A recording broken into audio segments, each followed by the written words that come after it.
When a trooper stops you and asks for your driver's license, you don't expect this. Can I see your license, please? Get out of the car! Get out of the car! Get on the ground! Get on the ground! I just got my license. You said get my license. I grabbed my license right there. That's my license right there. Put your hands behind your back. Put your hands behind your back. Put your hands behind your back. Put your hands behind your back. Put your hands behind your back. Especially when you do exactly what the officer asked. 35-year-old LeVar Jones was shot in the hip and managed to survive. With a U.S. trooper, he's facing up to 20 years in prison. So we might see some accountability. Here's a video, though, from New York. Don't resist, don't resist, don't resist, throw your hands up.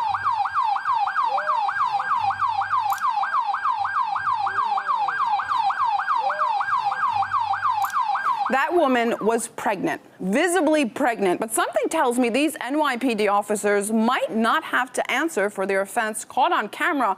Why? Because it happens all the time. Solomon Kamasan, founder of Your World News Media Collective and producer of state-sponsored slavery documentary, joins us in the Now tonight. Thanks so much for being with us. This is becoming such a reoccurring trend that there's a course for police officers involved in shooting incidents over how to win the media over. They boost this company of essential skills you can get that are needed to deal with fallout after you shoot someone. What does this say about the state of what was initially meant to be a service to the people? Yeah, well, it says that the institution of policing in the United States of America is rogue by nature, it's corrupt by nature, and we also know it's institutionally racist by nature. It shows that the what I would call the fourth branch of the U.S. government, the corporate media in the U.S., the CNNs, the MSNBCs, the Fox Newses, and the like, they routinely, when there's an incident of police brutality, they oftentimes, have this cloud of doubt that is hovering over the victims. Instead of covering the story from the ground up and covering it in an impartial manner. You mean always trying to find what the victim did wrong to provoke this? Exactly. Routinely they do that. Methodically they do that. How does one protect themselves from the police nowadays? I mean, one organization working for justice, I believe in New York, literally has put up a set of rules which you should follow not to be abused, attacked, or even shot at. How far is this going to go?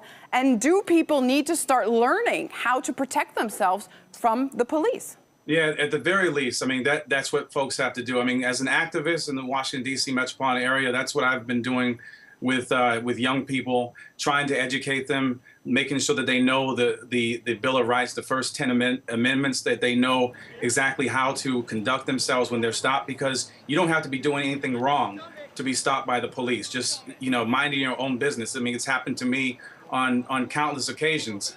And so, but depending on what police officer you're dealing with, when they pull you over, if you make some kind of furtive movement, that's a cause for them to shoot first and ask questions later. So we have to educate our communities, community by community, especially young people, in terms of how to compose themselves and how to record everything from the badge number to the license plate number, keeping your composure, so that the battle for against police misconduct and hopefully it doesn't escalate to police brutality, because sometimes there is no follow-up battle for that individual. Oftentimes that individual will lose their lives, but hopefully it just stays at misconduct and so that the battle against that misconduct can be fought in in civil courts and legal courts and so forth.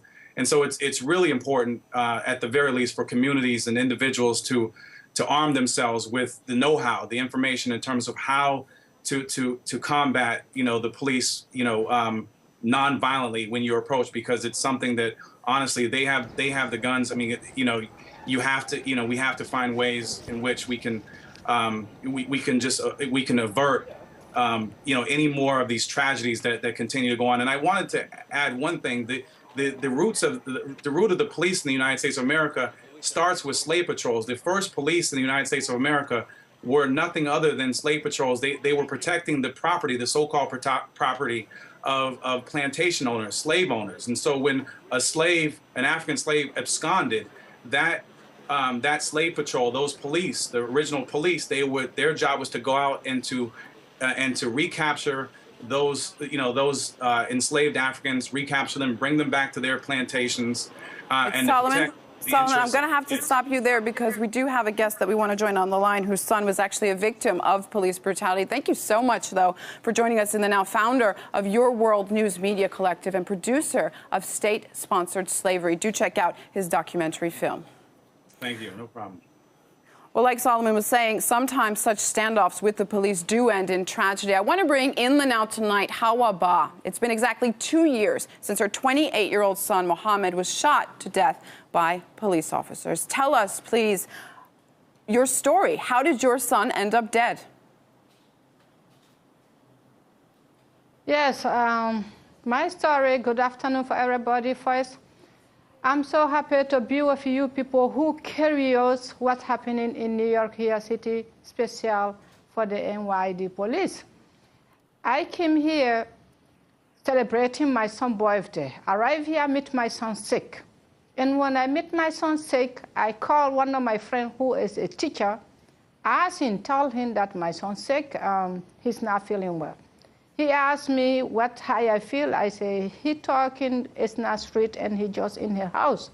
He got warm already. I need to take him to the hospital. He say, okay, as an adult to help here, we'll call those people, they will help us to take him to the hospital. She called those people, and they say, do he used to smoke? We said, no, we didn't see. Do he used to drink? We said, no, we didn't see. He said, okay, what you people will do, call an ambulance, take him to the hospital. They can do general checkups, that they can give him treatment. So you called, okay. you called, I just want to get this. That day because I just want to get this correct. You were calling for help, for medical help for your son. That was the phone call you made, and the police came. I called an ambulance. And yes, the police I called came. an ambulance. When you listen to them, police came, and I tell them, oh, I don't call police, I call an ambulance. They say, oh, mom, don't worry. Here, when you call an ambulance, who will come first? He said, when we see the sick person, we will call the ambulance. We walk together, they knock the door. I said, go away. They walk together, they knock my son's door, he opened the door. He said, oh, police, you knock on the wrong door. Go away, I don't call you. They say, oh, no, I came to you. They wanted to force enter on his door. He locked the door and go back to bed. I want to talk to my son. He said, oh, mom, don't worry, go down. We'll talk to him, we'll take him to the hospital. He will get well, don't worry. We started going to 5th floor, going down to the 2nd floor. I started seeing people with seals, hammers, and things. I said, hey, why those people going? Let me talk to my son. He will open the door. He said, no, no, don't worry, go outside. He will be okay. We'll take him to the hospital. They push us to go outside, just telling us, he will be okay. Let's go outside. He will be okay. Arrive outside, I say, oh, who you know here? I said, what you mean who I know here? I don't understand who I know here. I just meet my son sick. I want to take him to the best hospital. I will pay for it. I call for that help. He said, don't worry, he will get well. And at this time, Mohammed had been shot by the police. Is that correct? In his bed. No. At that time, he was in his bed. At that time, he was in his bed. They just drive us outside. Then they come, broke his door, shot him on his own room. Because the police report, says that he was armed with a knife and that the police had thought that he actually was stabbed by him. Yes. Now they said that one make they don't indict them. Now we're on the federal court. Then the lawyer asked him, okay, you say Mr. Ba have a knife. But the mom said, let me talk to my son. You didn't accept her. And she said, maybe those people don't understand my English. Send 2 people to talk to you. You should let her talk to her son. Okay, we hear you. Why the knife you say Mr. Ba have? Because of that knife you kill him. They say, oh, no, we don't have the knife. We have the pepper. They say, okay, what's wrong with the knife? He say, oh, the heroes can take the knife. Hero can take the knife. Swipe to the swim, swipe to the ocean.